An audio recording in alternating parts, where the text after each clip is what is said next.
reflection and refraction.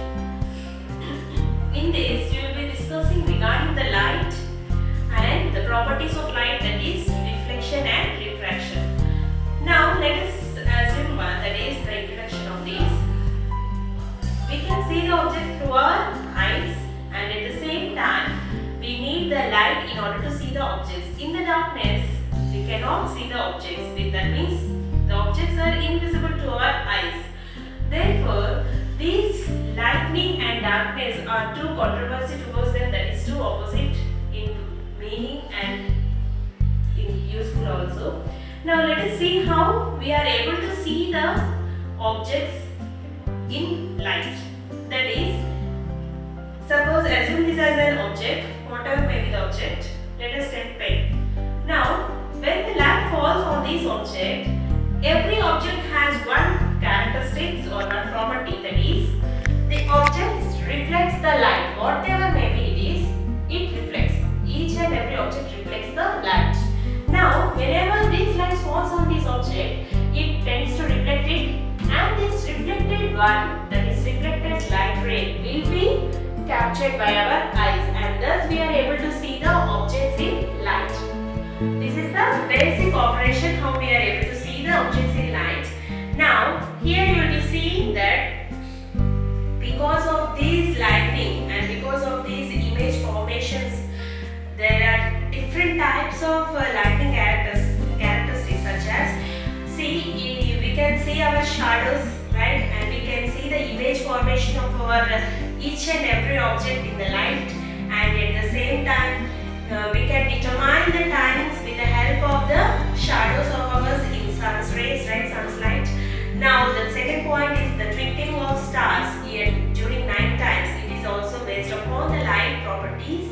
And the other one, the third thing, that is the colors of rainbow, that is also because of the light property only. All these three, that is formation, how this image formation and how this stars bright, that is the brightness of stars or twinkling of stars shining, and even the colors of rainbow, all these belongs to the category of the light. That means even if in this chapter we will be studying the reflection and refraction properties. By these two properties we will get a basic understanding how to analyze or elaborate the remaining things of the light. Okay. Now let us see the first thing. In your lower sections, I hope you have learned that light travels in straight lines, right? And some rays will be traveling in straight lines, and the angle of incidence and angle of reflection, I hope you have learned these all properties in lower standards. Now in this you will be observing that the opaque object. What do you mean by an opaque object? Opaque object is nothing but the object when placed or when the light ray is shown upon that, then the sharp shadow, that is the sharp shadow will be obtained. That means exactly the same length and same size or same shape of the original object will be reflected on the shadow.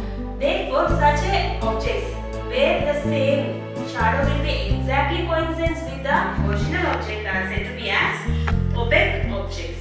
Okay, and this is the properties of objects which are traveling, that is when the light is projected on them in straight line ways, then this will be the result of that, that is said to be as the opaque objects.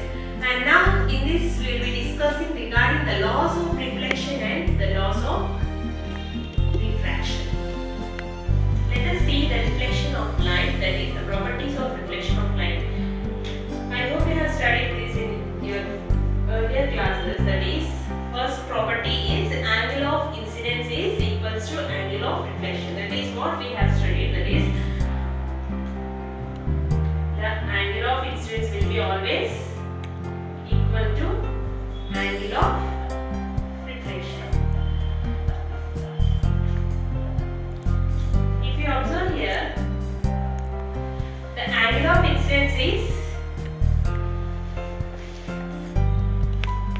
taking at an angle of theta 1, and the angle of reflection, that is at theta 2. For a plane mirror, when a plane mirror is reflected will be equals to theta 2. That means angle of incidence is equals to angle of reflection. This is the first property. And by coming to the second property, that is incident ray will be equals to the normal to the mirror at the point of incidence, and the reflected ray all lie in the same plane. That means if you observe here, if you see this statement, that is the second statement reflects the figure.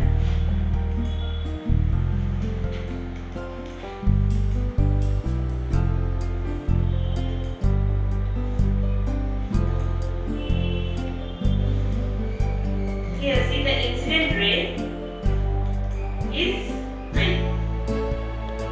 This is theta 1 and this is theta 2, angle of reflection, and this is the object trace. Now we will be placing this as the normal of the object, that is normal to the object, and these incident ray and these angle of reflection, or these 2 points coincidencing on the same normal. That is mean the second point, that is the second property.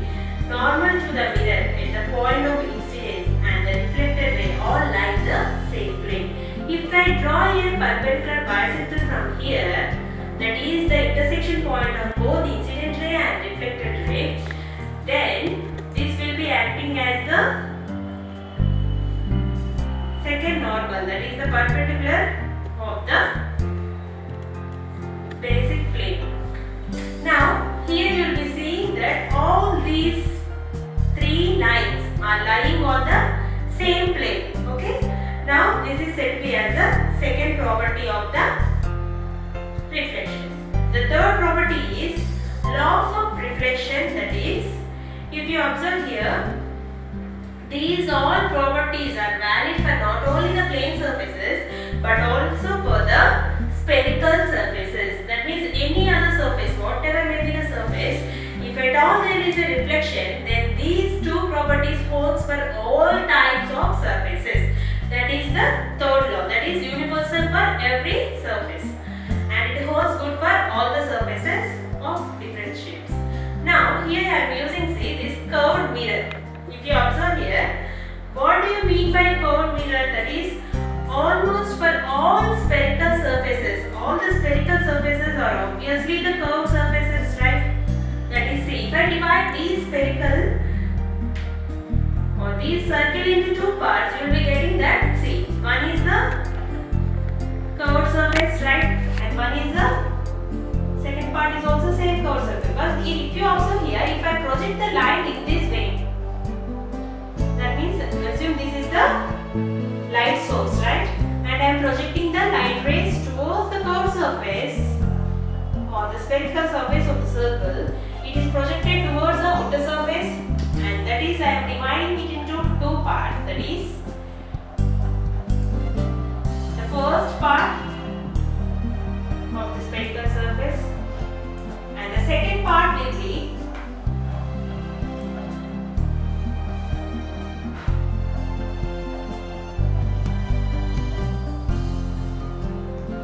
this. If you observe here, I have divided that spherical into 2 parts, and later I have got 2 curved surfaces. This first one and second one. These 2 curved surfaces, I hope you have learned the terms, that the names of these, that is the concave and convex. These 2 concave and convex shapes of the mirrors are said to be as concave mirrors and convex mirrors. And these shapes, that is these curved surfaces, will in turn return into a sharp images. Okay. Now let us see, that is, if at all, let us take the image on a plane mirror. That is, for example, let us take a shiny plane surface. Whenever you rub it, if you assume here this is a plain smooth surface, right? If I give some sharpness for this, it will take more brightness, right? And the object will be more bright. If you take any vessels, right, even the spoons or stainless steel utensils in your kitchen, you will be observing that these spoons or these plates, when they are washed with soap, right, and then when they are faced towards the sun's rays, you will be seeing that reflection of the light, right? And it is same time shining of the plates and spoons. That is because of the smoothing of the objects results in the shining surfaces of the objects. Now here, if I turn and take an image on a plane mirror, always the image on a plane mirror will be virtual and erect. What do you mean by virtual and erect? Virtual and erect is nothing but the left side of the object, that is the original object, will be projected towards right and right will be on the left, right? That is the difference between the image of an object in mirror and from the original object. If you observe here, that is the virtual and erect. Erect means it is nothing but the same, that is like opaque objects what I have said previously. The same size and same shape, but there is change in the left to right and right to left. That's the difference. Now, we will be studying regarding these two mirrors, that is the convex and concave mirrors, and we will be discussing the reflection properties of these two curved surfaces in detail in the laws of